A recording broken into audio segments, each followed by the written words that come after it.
Convidamos para compor a mesa deste seminário Excelentíssima Senhora Gícia Hauser, Secretária Adjunta Estadual da Ciência, Inovação e Desenvolvimento Tecnológico. Senhor Jacques Petriman, diretor da Aliança Francesa e representante da Cooperação Francesa no Rio Grande do Sul. Professora doutora Gabriela Ferreira, diretora de Inovação e Desenvolvimento da PUC-RS, representando neste ato o pró-reitor de Pesquisa, Inovação e Desenvolvimento, o professor doutor Jorge Luiz Nicolas Aldi. Professor doutor Rafael Prikladnik, diretor do Parque Científico e Tecnológico da PUC-RS. Professora doutora Ionara Heck, coordenadora do Núcleo de Apoio à Gestão da Inovação. Agradecemos a presença de gestores das unidades periféricas que compõem a rede Nova PUC-RS, professores, pesquisadores e alunos da PUC-RS e representantes das demais instituições de ensino aqui presentes, palestrantes que aceitaram gentilmente o convite para participar deste evento, empresários e colaboradores do Tecnopuc e de empresas incubadas e demais convidados. Para dar as boas-vindas aos participantes deste evento, passamos a palavra ao professor doutor Rafael Prikladnik, diretor do Parque Científico e Tecnológico da PUC-RS. Gostaria de cumprimentar a senhora Gícia Hauser, secretária adjunta estadual da Ciência, Inovação e Desenvolvimento Tecnológico. Gostaria de cumprimentar também o senhor Jacques Petriman, diretor da Aliança Francesa e representante da Cooperação Francesa no Rio Grande do Sul. Gostaria de cumprimentar a professora Gabriela Ferreira, diretora de Inovação e Desenvolvimento da Pró-Reitoria de Pesquisa, Inovação e Desenvolvimento da PUC, e a professora Ionara Heck, que é coordenadora do NAGE, do nosso Núcleo de Apoio à Gestão da Inovação. O Culturas da Inovação ele é uma iniciativa da PUC, através do nosso NAGE, e é um evento que ocorre, é uma série de eventos, que ocorre em colaboração com o Governo do Estado e com a Regimp, que é a nossa rede gaúcha de incubadoras de empresas e parques tecnológicos. E o grande objetivo dessa série de eventos denominado Culturas de Inovação é apresentar trazer experiências dos principais ambientes de inovação do mundo.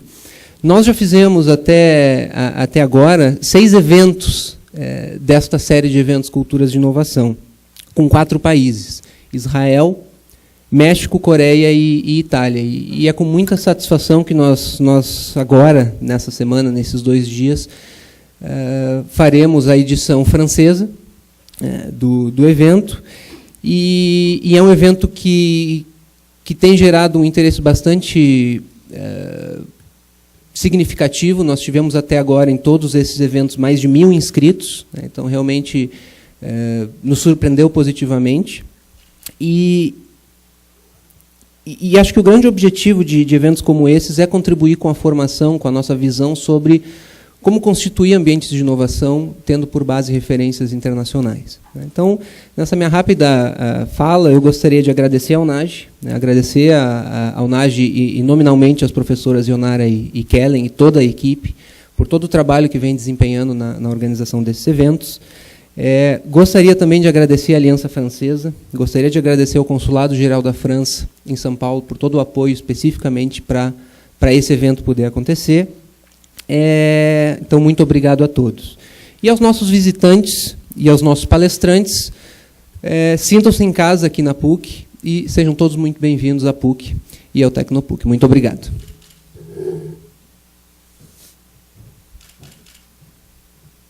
Com a palavra agora a professora doutora Gabriela Ferreira, diretora de Inovação e Desenvolvimento da PUC-RS, representando neste ato o pró-reitor de Pesquisa, Inovação e Desenvolvimento, o professor doutor Jorge Luiz Nicolas Aldi. Bom dia a todos. senhora Gícia Hauser, senhor Jacques Petrimen, professora Ionara, professor Rafael. É uma satisfação, em nome da PUC e da Pró-Reitoria de Pesquisa, Inovação e Desenvolvimento, recebê-los para mais um Culturas e Inovação, neste caso, a edição França. A PUC do Rio Grande do Sul tem dedicado esforços, especialmente nesses últimos 15 anos, em prol da inovação e do desenvolvimento, né, no âmbito, naturalmente, da sua atuação como universidade. Dessa forma, conectar a pesquisa com as demandas da sociedade, trabalhar em parceria de pesquisa e desenvolvimento com empresas, o próprio Tecnopuc, são exemplos, né, desse trabalho. Criar condições, estruturas, mecanismos, enfim, para que essas relações aconteçam e para que a inovação se dê de forma efetiva. Nesse sentido, a busca de exemplos bem-sucedidos, né, do qual essa série de eventos, Cultura de Inovação, é um exemplo, está sempre na nossa prática, né, no nosso dia a dia. E é por isso, então, que estamos hoje, com essa edição, com um pedacinho da França aqui na PUC do Rio Grande do Sul. Então, gostaria de agradecer, em nome da universidade, parabenizar o Nádia, a Ionara e a equipe. Obrigada aos parceiros, né, à secretaria, ao Consulado da França, à Aliança Francesa, aos palestrantes, especialmente. Agradecer a presença dos participantes do seminário também, né, por compartilhar, então, todos os nossos palestrantes a sua experiência, o seu conhecimento, dizer que o que nós conseguirmos construir nesse nosso processo de aprendizado, né, a partir deste evento, vai ser um pouquinho de vocês também.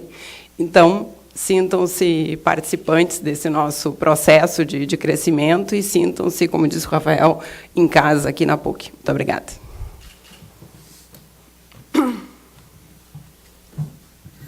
Com a palavra, o senhor Jacques Petriman, diretor da Aliança Francesa e representante da cooperação francesa no Rio Grande do Sul. Bonjour a tous. Bom dia a todos.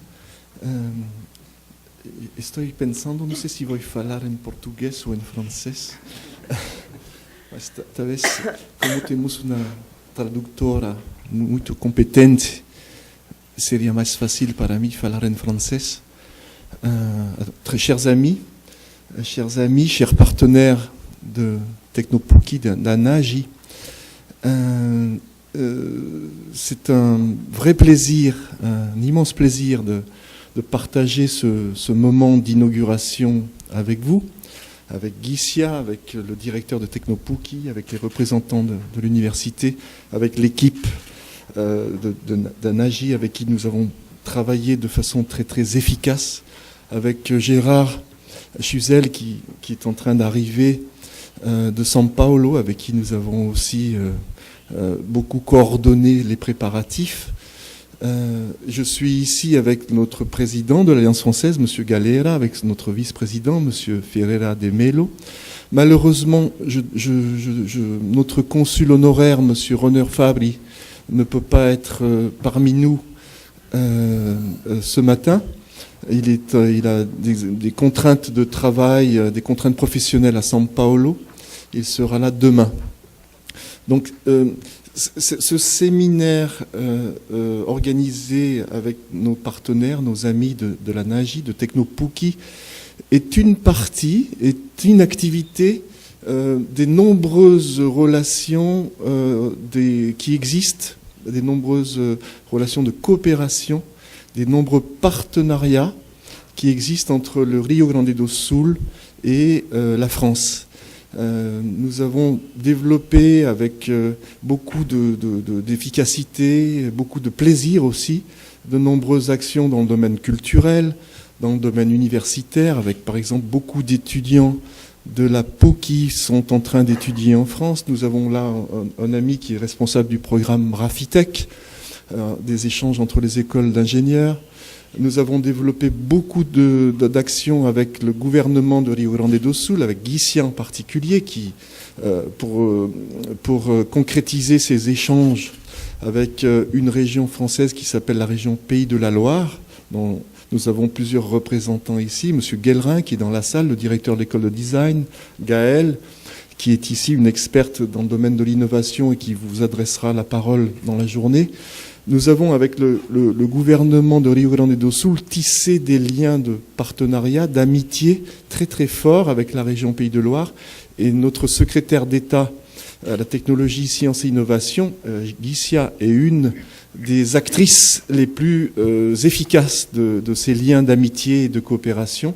Elle vous parlera certainement d'un beau projet que nous avons entre la France et le Rio Grande do Sul, qui sont les doctoriales. Gicia a réuni toutes les énergies, toutes les compétences du Rio Grande do Sul, de l'État, des universités, des centres de recherche, des entreprises, pour un projet qui s'appuie sur la méthodologie de la région Pays de la Loire, que Gaël vous présentera. Mais ce projet appartient maintenant aux amis Gaosho, aux autorités du gouvernement, et sera certainement pour l'avenir un exemple d'action, de rapprochement des doctorants avec le monde de l'entreprise, un exemple pour d'autres États dans le Brésil. Donc, ce moment de culture de l'innovation avec vous fait partie de cet ensemble de relations que nous avons tissées peu à peu, que nous avons renforcées. Et donc, je suis très heureux de pouvoir partager ce moment, d'autant plus parce que c'est le résultat de tout un travail d'équipe, d'un travail qui a fédéré les énergies. Et je suis très heureux aussi parce que c'est la dernière activité à laquelle je participe à Porto Alegre, puisque je vais quitter mes fonctions ce week-end. Je termine ma mission pour l'Alliance française et pour la coopération ce week-end, après 4 ans de travail intense avec nos partenaires Gaosho. Donc merci à tous, merci à Technopuki, au parc technologique, merci à l'université, merci à Gicia et à l'équipe qui a travaillé de façon très opérationnelle pour la réalisation de ce projet. Merci à nos visiteurs de France, à nos experts qui sont là, qui vont vous adresser la parole. Merci à tous les représentants des entreprises. Je pense à Pascal qui est là déjà ce matin alors qu'il va prendre la parole cet après-midi, et tous les représentants d'entreprises qui vont travailler avec vous pendant 2 jours. Merci à tous, bon séminaire et à très très bientôt.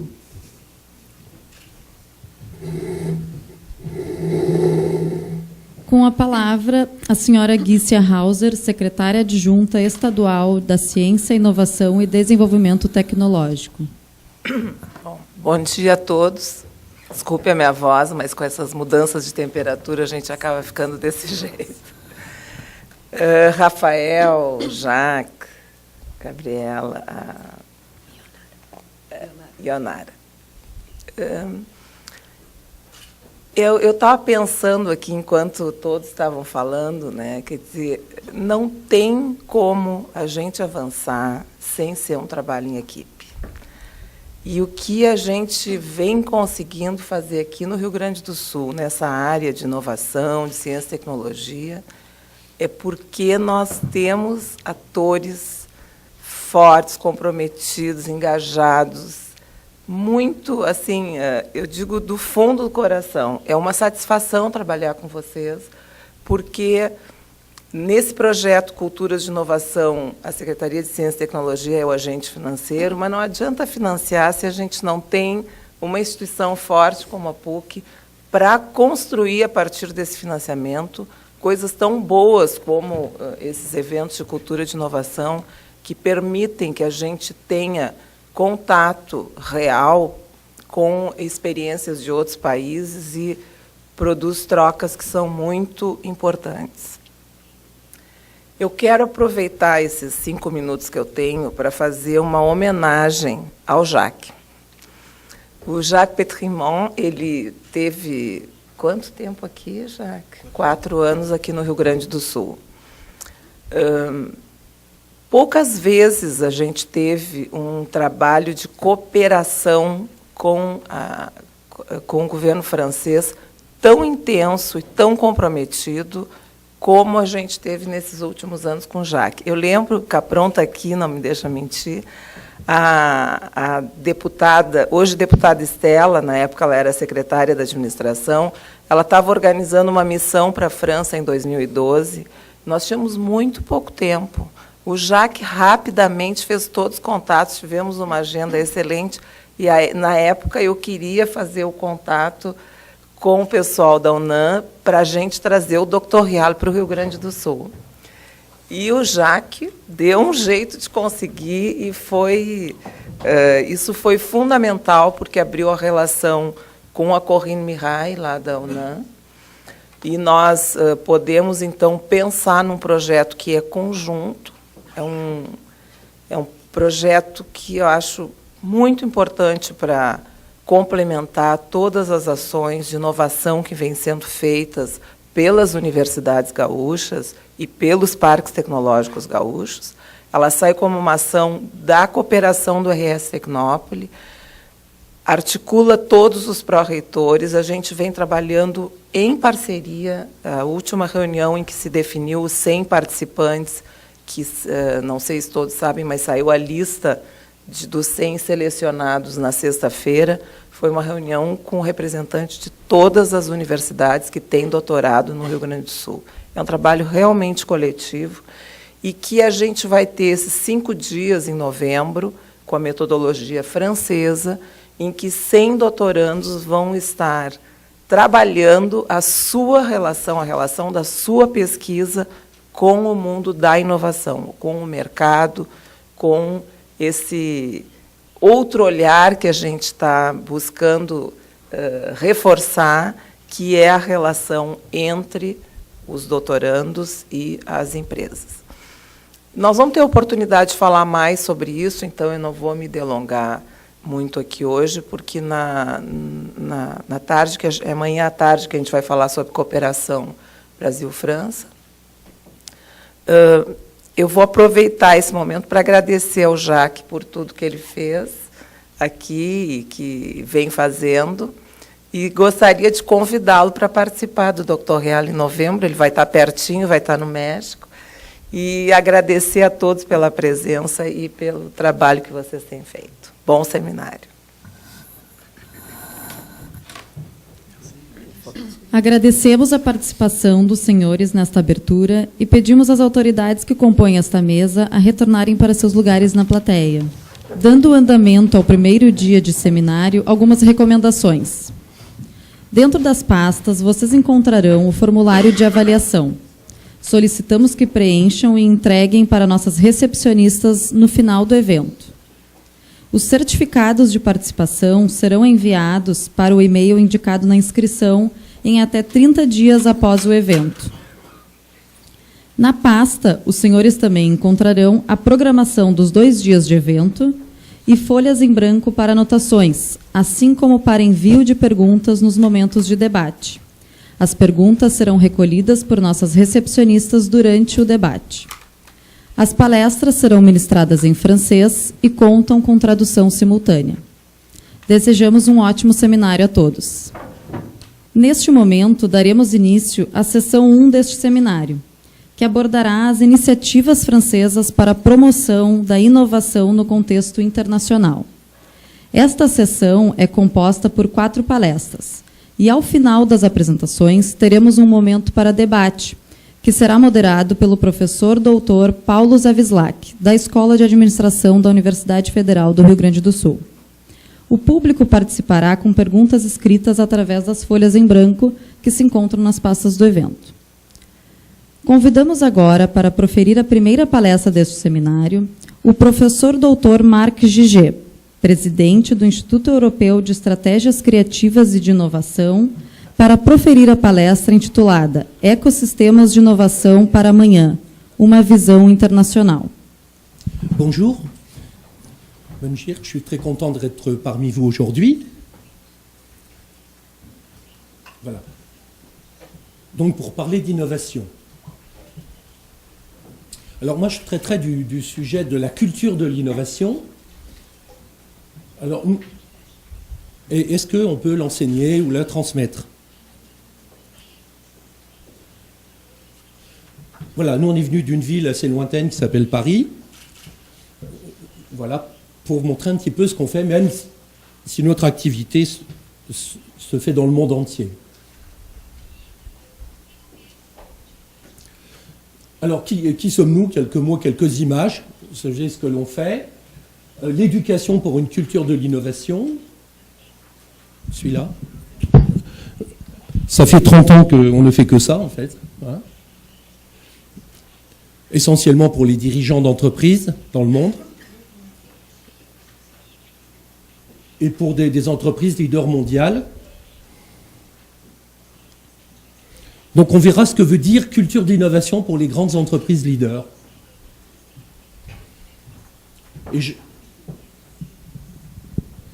Merci. Et je terminerai sur l'intérêt qu'il y a d'une meilleure connexion entre la culture d'innovation du Brésil et d'Europe. Et de la France au cœur du système européen. Alors nous, on est un institut dont la mission est de concevoir des formats d'éducation dans le monde entier depuis 30 ans. Alors nous avons conçu les doctorales il y a 25 ans, donc je vous redirai un petit mot sur ce format qui s'est répandu maintenant dans le monde. Même si notre activité principale, c'est pour les dirigeants d'entreprise.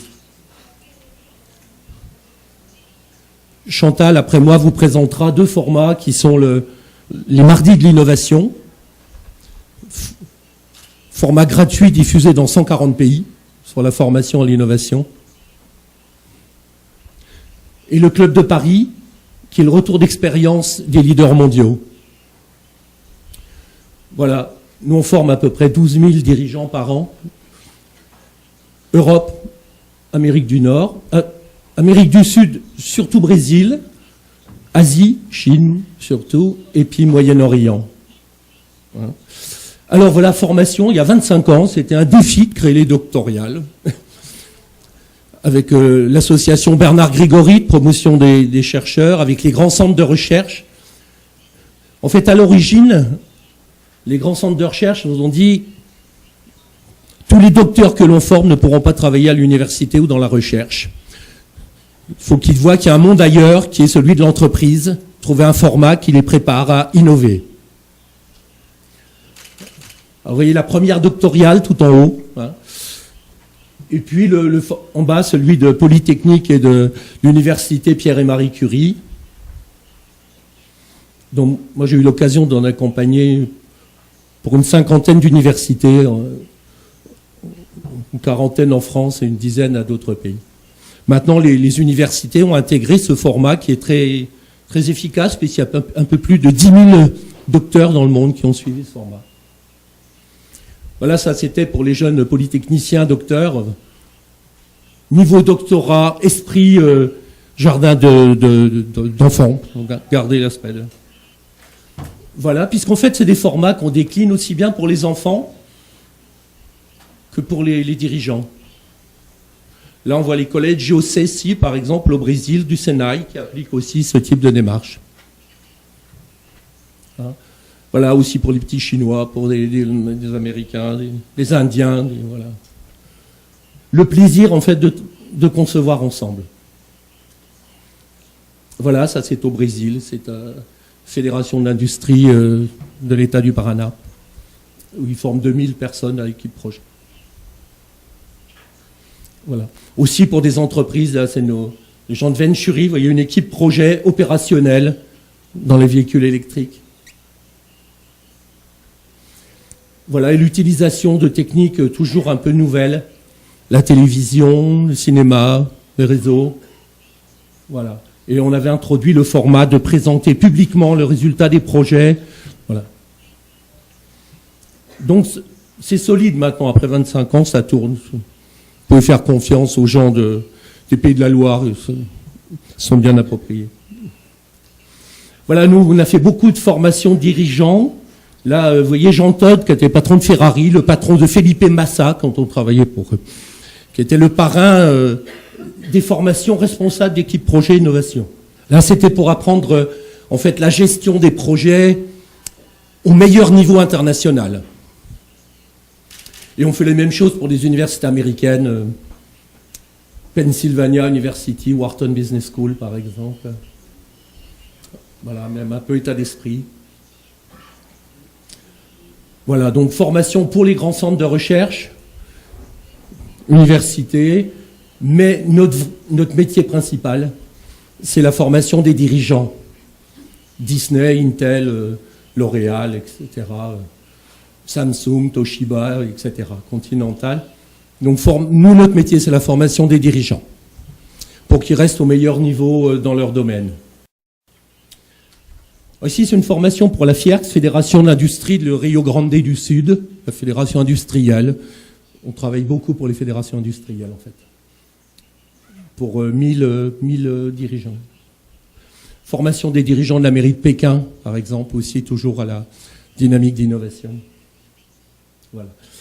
Formation pour l'école de police militaire du Brésil, pour intégrer l'humanisme et ce qu'on appelle innovation et design contre la criminalité, pour éviter la violence. Hein, voilà. Bon, voilà, ça vous montre un peu la variété de ce qu'on fait. Je ne développerai pas les mardis. C'est diffusé dans le monde entier, mais c'est Chantal qui le présentera. Format intergénérationnel. Hein. Et puis, on gère le retour d'expérience de grandes entreprises leaders pour tout le temps améliorer leur façon d'innover. Ce qui nécessite beaucoup de recherche permanente sur les formats. Voilà. Alors, ce qui m'amène à pourquoi parler de culture d'innovation. Aujourd'hui, c'est ce qui est le plus demandé par les grandes entreprises du monde. Avoir une forte culture de l'innovation. Qu'est-ce que ça veut dire? Alors, j'ai mis une définition de Mikko Kokia, vous connaissez peut-être, c'est l'université d'Helsinki, qui définit l'innovation comme l'énergie vitale des organisations. Elles se renouvellent, elles ne meurent pas parce qu'elles ont une capacité d'innovation. Alors, nous, il y a deux aspects dans la culture de l'innovation. Les entreprises, on voudrait des personnes qui ont une vraie culture de l'innovation, qui ne soient pas juste des spécialistes en biologie moléculaire, en génie industriel ou en économie, mais qui ait une approche plus large. Chantal vous donnera le détail, la philosophie de l'innovation, l'esthétique, la culture, etc. Mais il y a une deuxième dimension, et c'est là que je vais faire un petit zoom. Qu'est-ce que les entreprises qui sont considérées comme les plus innovantes du monde mettent dans ce qu'elles appellent leur culture de l'innovation? Alors on a fait une enquête auprès d'elles, d'Apple, Google, 3M, Fiocera, Peugeot, etc. Et plein d'autres. On a élargi à 80 entreprises qu'on considère comme leader mondial en innovation. Toyota, Oracle, bon, Siemens et tout. Et ce qui nous a frappé, c'est l'ensemble des points communs dans leur approche de la culture de l'innovation. Alors déjà, je passe, toutes les études disent, ce qui fait la différence, c'est la culture de l'innovation, plus que la recherche et le développement. Capacité ensemble d'avoir une même approche. Oui. Célèbre article américain qui dit la culture de l'innovation l'a emporté sur la recherche-développement. Ça ne veut pas dire qu'il ne faut pas faire de recherche-développement. Mais sans culture d'innovation, on tourne en rond. Hein? Voilà. Facteur déterminant pour le millénaire, culture d'innovation. Voilà, créer une culture d'innovation, des coûts plus faibles, processus plus rapides, on parle de la même chose, on a la même approche. Voilà. Alors, qu'est-ce que ça recoupe pour toutes ces entreprises, hein, une cinquantaine d'autres? En fait, ça tient en 2 slides. 12 points strictement communs à toutes ces entreprises leaders. Donc, on n'attendait pas autant d'éléments communs, si vous voulez. Après, chacun a son approche particulière suivant son domaine. Premier point, l'innovation comme valeur centrale de l'entreprise. Ce qu'on appelle innovation spirit, l'esprit d'innovation. Nous concevons le futur. Nous, Apple, nous, Siemens, nous sommes à l'avance et nous définissons le futur, c'est notre valeur principale. Nous sommes les acteurs du progrès. On estime qu'il n'y a pas plus de 3% des entreprises qui sont celles qui définissent les nouveaux codes. C'est des entreprises qui en font leur raison d'être, en fait. Deuxième élément, l'utilisateur, l'individu, le client, pas toujours le client puisqu'il démarre sans client. Apple a dit, quand je suis rentré dans la musique, j'avais pas de client dans la musique. Donc c'était l'individu et la musique. Objectif unique de l'innovation. Human-centric, comme on dit. Si ça n'est pas utile à l'utilisateur, ça n'est pas nécessaire. Tout doit converger sur l'amélioration du service fourni. Alors pour ça, l'excellence, recherche systématique de l'excellence, attirer les meilleurs professionnels, les meilleurs experts, les meilleurs talents, sans limite, quelle que soit leur origine, quel que soit leur pays, parce qu'on ne peut pas définir le nouveau au plus haut niveau si ce n'est pas de l'excellence.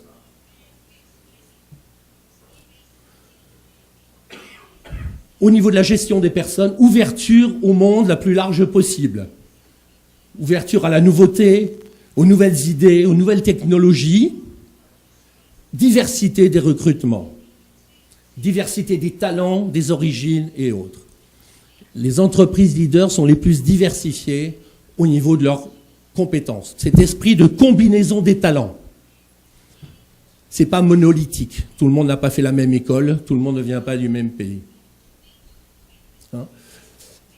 Et au niveau du processus d'innovation, premier point, les initiatives peuvent venir de toute l'entreprise.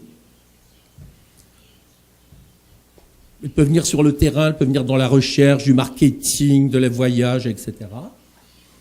Donc il y a du temps qui est accordé pour l'initiative. Et il y a une reconnaissance, une promotion des propositions de la société. Travail en équipe systématique. L'équipe projet comme outil de travail, d'où l'intérêt de formation type doctorale, équipe projet, etc. L'expérimentation constante. On essaie, ça ne marche pas, on réessaie, jusqu'à temps que ça marche. Culture de l'expérimentation systématique. Le droit à l'échec. Fondamental. La plupart des entreprises ne savent pas gérer l'échec. Valorisation de l'échec, c'est pas évident, notamment dans le monde académique. C'est rare que vous mettiez vos enfants dans le collège qui a les plus mauvais résultats, en disant l'échec, c'est un apprentissage. Les gens parlent, mais ils ont beaucoup de mal à le faire. La gestion de l'échec est très particulière. C'est un élément. Apprentissage par l'échec et par le succès. Et dans la structure, on forme spécifiquement les leaders de l'innovation. Suivant les entreprises, ils s'appellent pilotes, architectes de projet, leaders d'innovation. Ils ont une formation un peu spécifique pour être ceux qui entraînent l'entreprise. Un noyau dur, en fait, qui peut faire quelques dizaines à quelques centaines de cadres si l'on regarde chez les grands. Là, vous avez tout ce qui est commun à tous les leaders mondiaux. Donc, il n'y a pas d'incertitude sur cela. Après, chaque entreprise a sa culture, parce qu'elle est dans la santé, dans la technologie, etc. Donc, ce qui apparaît, c'est que l'entreprise ou l'organisation a tendance à se renouveler à l'identique. Comme toutes les sociétés humaines, on se reproduit à l'identique. C'est pour ça que des juges anglais ont encore des perruques. Ils avaient des perruques, on garde la perruque. Culture d'innovation, c'est se mettre en déport avant. Ça demande un effort. Il faut savoir changer une équipe qui gagne. Se mettre dans un nouveau contexte. Ça ne se fait pas tout seul. D'où l'importance de cette culture de l'innovation. Tu rentres chez nous pour définir les nouvelles choses. Les pages sont...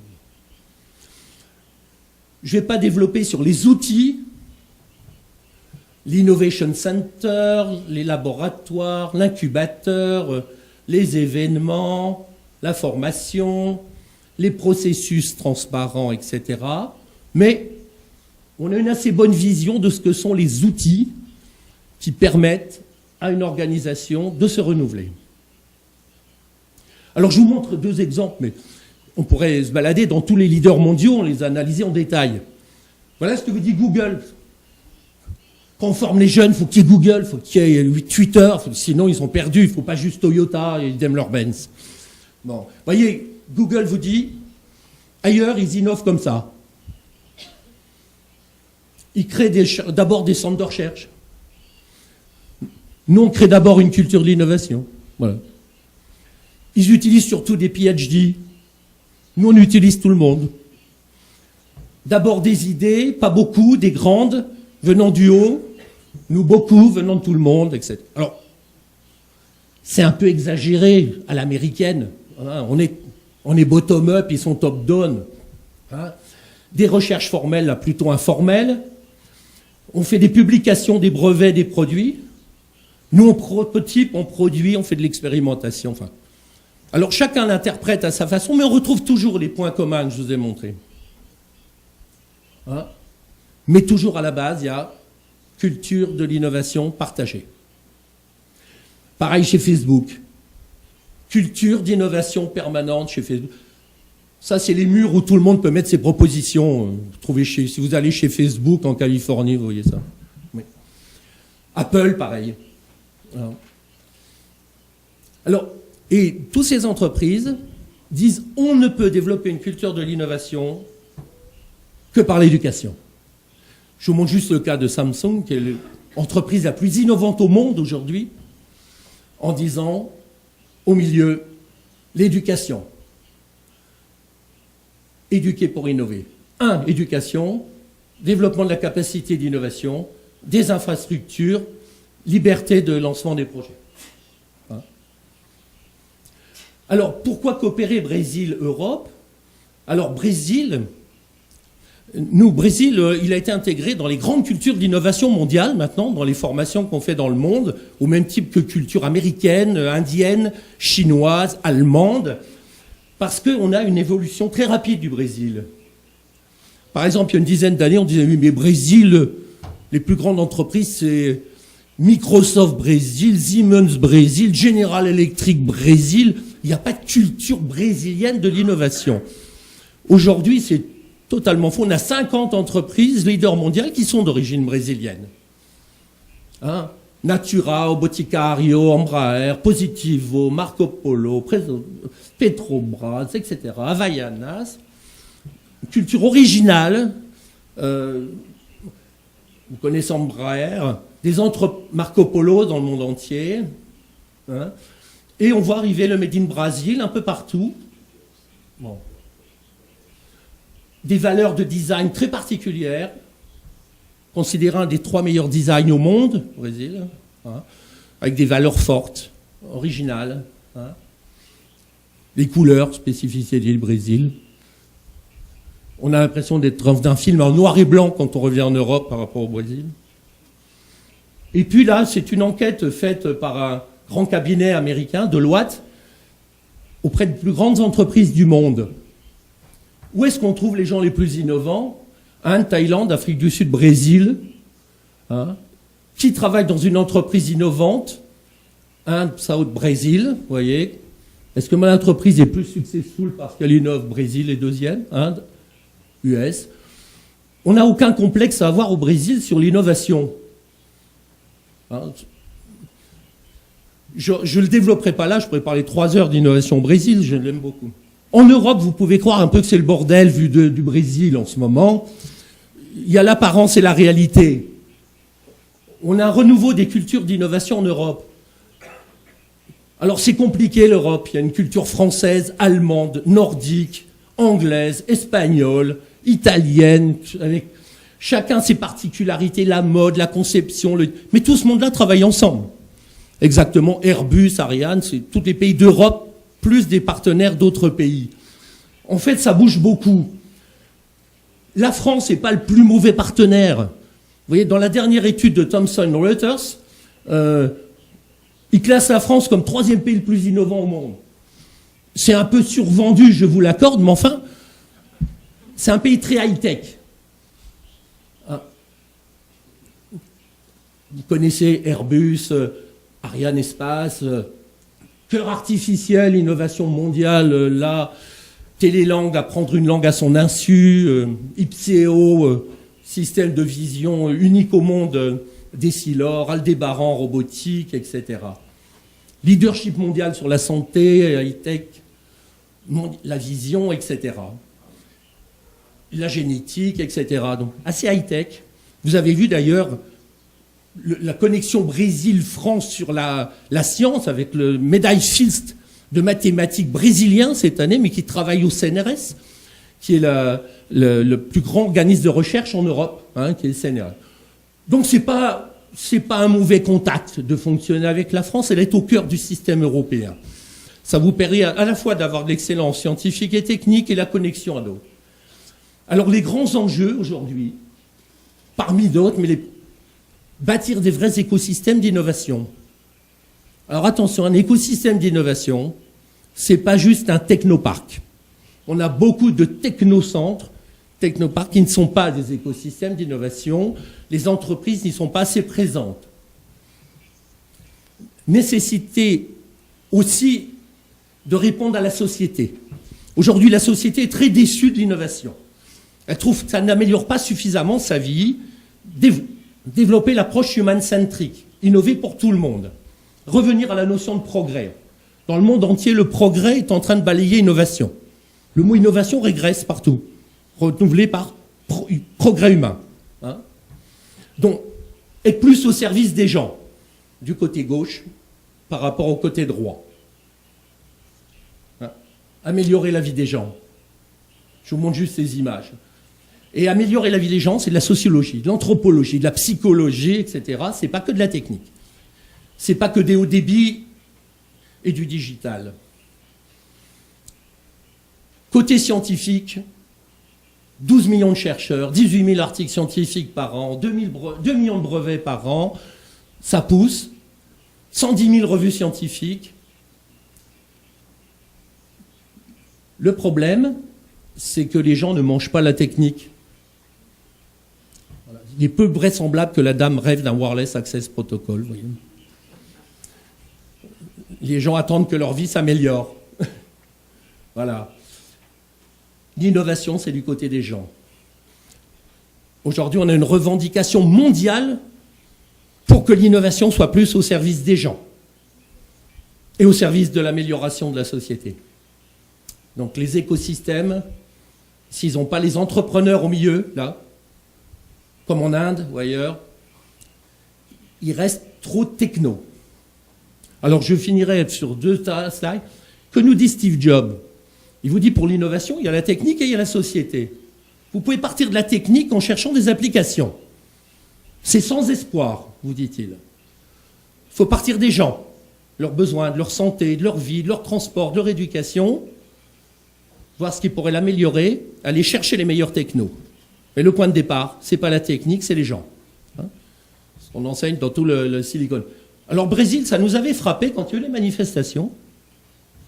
Dans le monde entier, on a dit la sagesse du peuple brésilien.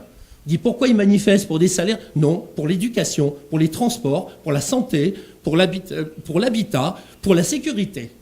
Ce qu'on appelle un rappel démocratique. Et, n'oubliez pas, on est là. Bon. Alors, c'est pas qu'au Brésil, mais c'était très sympathique ce qui s'est passé au Brésil. En Europe, par exemple, la dernière grande étude de Philips, qui fait des études tous les ans, on est le plus haut niveau de déception de la société par rapport aux innovations. Alors, ceux qui veulent innover, ils ont un énorme boulot à faire pour mettre les progrès au service de la société. Les gens ne rêvent pas du big data. Ça leur fait plutôt peur qu'autre chose. Hein. Ils ne rêvent pas de protocoles nouveaux, etc. Ce qu'ils veulent, c'est une amélioration de la vie. Aujourd'hui, tous les grands groupes disent ou on a une innovation humaniste qui améliore la vie des gens, ou on ne pourra pas faire. Voilà. Merci de votre attention. C'était juste pour ouvrir le débat.